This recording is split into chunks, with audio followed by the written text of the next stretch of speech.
तो आप लोगों के सारे टेस्ट हो चुके हैं, सारे टिश्यू मैचिंग हो चुकी है, सारे डॉक्यूमेंट बन चुके हैं और गवर्नमेंट की तरफ से भी अप्रूवल आ गया है। अब डॉक्टर ने बोला जी नेक्स्ट वीक आपका सर्जरी है। तो आपके मन में जरूर जिज्ञासा आ रही है कि कितना पेनफुल होता है, क्या होता है सर्जरी में, कितने दिन रखते हैं, कैसे होता है, क्या सक्सेस रेट है। तो इस चैनल पे मैं आज आपको सारी चीज़ें बताऊंगा कि क्या होता है सर्जरी के बारे में। अगर आपका या किसी आपके जानने वाले का सर्जरी होना है, ट्रांसप्लांट होना है, तो आप ये वीडियो उन तक भेजें ताकि वो लोग पहले से प्रिपेयर है। तो नमस्कार दोस्तों, मेरा नाम है आदित्य और मेरा भी ट्रांसप्लांट हुआ था आज से 7-8 महीने पहले। तो जो चीज़ मैंने फेस करी है वो चीज़ मैं आपको इस वीडियो पे बताऊंगा। और इस चैनल पे मैं सारी चीज़ें बताता रहता हूँ कि डिजीज से रिलेटेड, ट्रांसप्लांट से रिलेटेड और उसके बाद की लाइफ। मैं अपना एक्सपीरियंस शेयर करता हूँ और मेरे जितने भी नॉन पर्सन है उनके भी एक्सपीरियंस आपको इस चैनल के थ्रू, वीडियो के थ्रू आपको शेयर करता हूँ। अगर आपने इस चैनल को सब्सक्राइब नहीं किया तो आपसे गुजारिश है इस चैनल को सब्सक्राइब कर ले ताकि हमें भी मोटिवेशन मिलता रहे और आप लोगों की मदद होती रहे। तो मेरा ट्रांसप्लांट हुआ था 2022 में 10 जुलाई को। उन्होंने मुझे एक दिन पहले एडमिट किया था, 9 जुलाई को मुझे और मेरे डोनर दोनों को एडमिट किया था। तो दिन में तो नॉर्मली था, कुछ किया नहीं। शाम को उन्होंने मुझे डायलिसिस के लिए भेज दिया। उन्होंने बोला कि ट्रांसप्लांट से जस्ट पहले हम लोग डायलिसिस करते हैं और उसकी अच्छी स्पेशल डायलिसिस होती है ताकि अच्छे से क्लीनिंग हो जाए। और उन्हें शुगर भी मेन चेक करते रहते हैं कि शुगर बढ़ घट तो नहीं रहा, ये चीज़ें वो लोग चेक करते हैं ताकि उस हिसाब से वो लोग ट्रांसप्लांट को मेंटेन कर सके। तो उन्होंने डायलिसिस जब मेरा हो गया वापस उन्होंने मुझे रूम में भेज दिया। उस रात मुझे खाना नहीं दिया था। उस रात उन्होंने बोला था आपको भूखा पेट रहना है। तो उसके बाद उन्होंने जिस एरिया में सर्जरी होनी थी वहाँ के सारे हेयर्स को रिमूव कर दिए थे। उसके बाद वहाँ पे बीटाडिन लगा दिया था पूरे एरिया में।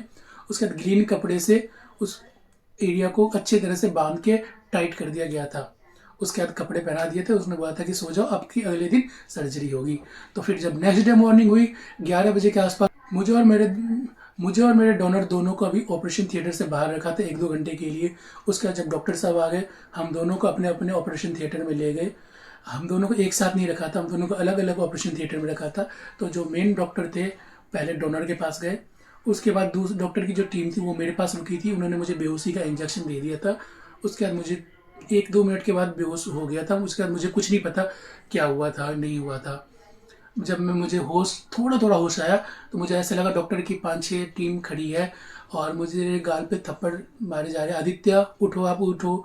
मुझे पता ही नहीं चल रहा था, मैं इतना ज़्यादा बेहोश था, मतलब नशे में था बिल्कुल। जब उन्होंने मुझे ऑपरेशन थिएटर की सीट से उठा के मुझे अपने बेड पे रखा तो ऐसा लगा कि भाई मैं तो गया। बहुत ज़्यादा दर्द हुआ, लेकिन जब उन्होंने रख दिया वापस तो मुझे चैन की सांस आई। फिर मैं थोड़ा आराम था। फिर उन्होंने बोला कि आपकी सर्जरी हो गई, प्रोसेस हो गई, अच्छी तरह सक्सेसफुल होगी, देखो पूरा यूरिन आ रहा है। तब मुझे थोड़ा सांस में राहत आई कि चलो भाई ऑपरेशन तो हुआ सक्सेसफुल। लेकिन मैं बहुत ज़्यादा नशे में था, बहुत ज़्यादा बेहोश था उस टाइम। सर्जरी के बाद जब मुझे वापस वो वार्ड में शिफ्ट कर रहे थे उस टाइम पे अराउंड 4 बज रहे थे। तो अराउंड 2 घंटे मेरे डोनर का ऑपरेशन चला था और 3.5 से 4 घंटे मेरा ऑपरेशन चला था टोटल टाइम पे। फिर उन्होंने बोला चलो आपको आपके वार्ड में शिफ्ट करते हैं। तो मैं फिर भी नशे में ही था। उन्होंने मुझे लिफ्ट में ले गए, लिफ्ट से लेकर मुझे वार्ड में ले जा रहे थे। तो मेरे सारे फैमिली वाले लिफ्ट के बाहर इंतजार कर रहे थे, मेरे से बात करने की कोशिश कर रहे थे। लेकिन मैं इतना ज़्यादा बेहोश था कि मुझे कुछ नहीं पता चला कौन खड़ा है नहीं खड़ा। बिल्कुल ऐसे दिख रहा था कि धुंधला धुंधला सा कि कोई खड़ा है, बस आवाज़ें मेरे कान तक आ रही थी। लेकिन मेरे इतना ज़्यादा पेन था कि मैं किसी से बात नहीं कर पाया। उन्होंने वापस मुझे अपने वार्ड में ले गए। फिर डॉक्टर जो मेरे नेफ्रोलॉजिस्ट थे वो आए। उन्होंने पूछा क्या हाल है, लेकिन मैं उनको भी पहचान नहीं पाया। उस टाइम पे भी मैं बहुत ज़्यादा नशे में था, एक तरह से बेहोश था। तो उन्होंने मेडिसिन लिख दी।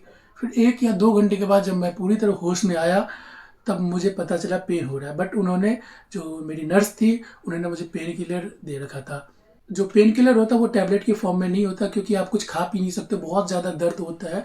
तो वो फ्लूइड के थ्रू जाता है, जो आपके हाथ में कैथेटर होता है उसके थ्रू। जब आपका ट्रांसप्लांट होता है तो वो लोग बोलते हैं 4 लीटर पानी कम से कम होना चाहिए। तो 2 दिन तक तो आपको इतना पेन होता है कि आप खुद से पानी भी नहीं पी सकते हो। तो वो लोग फ्लूइड के थ्रू आपको पेन किलर देते हैं।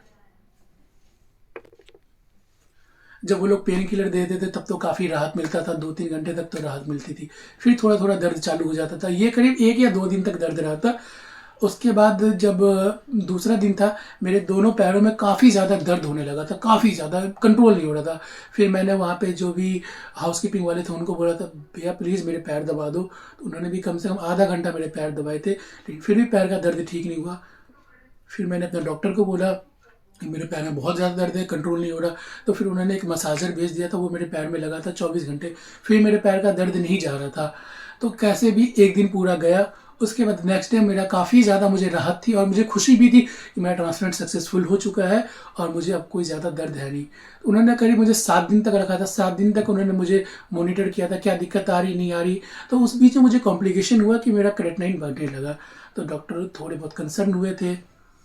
तो उसके बाद उन्होंने चेक किया कि जो टैक लेवल होता है, टेक्रोलिमस मेडिसिन होती है, उनकी डोज ज़्यादा होगी, जिसकी वजह से आपका क्रेटनाइन बढ़ रहा है। तो उन्होंने उस डोज को कम कर दिया, तो मेरा फिर लेवल में आ चुका था। जब लास्ट डे था मेरा ट्रांसप्लांट के बाद, जब मुझे घर जाने की इजाज़त थी, तो उन्होंने बताया था कि आपको 2-3 दिन के बाद एक बार वापस से ट्रैकोलिमस टेस्ट कराना है। उसके बाद वो रिपोर्ट लेकर आपको आना है, या आप किसी फैमिली मेम्बर को घर से भेज सकते हो, हम बता देंगे। तो मैंने ट्रांसप्लांट के बाद जब मैं घर आ गया 2-3 दिन के बाद मैंने वो रिपोर्ट कराई, तो वो नॉर्मल आया था। तो डॉक्टर के पास में गया, उन्होंने बोला कि ठीक है, ये दवाई आप चलने दो। तो ये था मेरा किडनी ट्रांसप्लांट की सर्जरी का एक्सपीरियंस। अगर आप लोगों को वीडियो अच्छा लगा तो लाइक करें और चैनल को प्लीज़ सब्सक्राइब करें। मैं नेक्स्ट वीडियो में बताऊंगा कि ट्रांसप्लांट के बाद घर जाने के बाद मैंने अपनी लाइफ कैसे जी है, कैसे मैं अपने शुरू के पहले महीने, दूसरे महीने, तीसरे महीने रहा।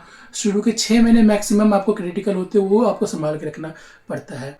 तो मैं वो सारी चीज़ें आपको शेयर करूंगा, अपनी लाइफस्टाइल के बारे में बताऊंगा। नेक्स्ट वीडियो में मैं आपको बताऊंगा कि जब मैं घर गया तो मेरी लाइफ कैसी थी, कैसे मैंने सर्वाइव किया, कैसे शुरू के 6 महीने मैंने निकाले हैं, वो सब मैं आपको नेक्स्ट वीडियो में बताऊंगा। अगर आपको ये वीडियो अच्छी लगी तो प्लीज़ हमारे चैनल को सब्सक्राइब करो और इस वीडियो को लाइक करें और अपने दोस्तों के साथ शेयर करें, जिनका भी ट्रांसप्लांट होना, जिनको भी किडनी की दिक्कत हो रही है।